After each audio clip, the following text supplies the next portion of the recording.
this here, a cool little boat called Chug. Where Daddy Craps used to be on ADOC.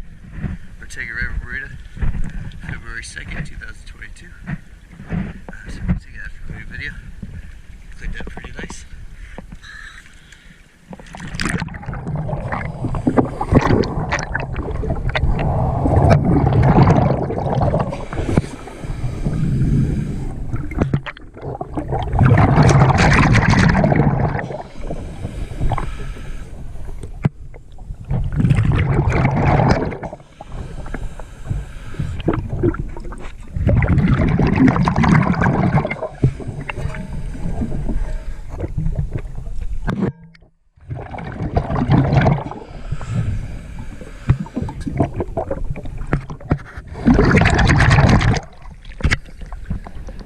Sinks still all look good.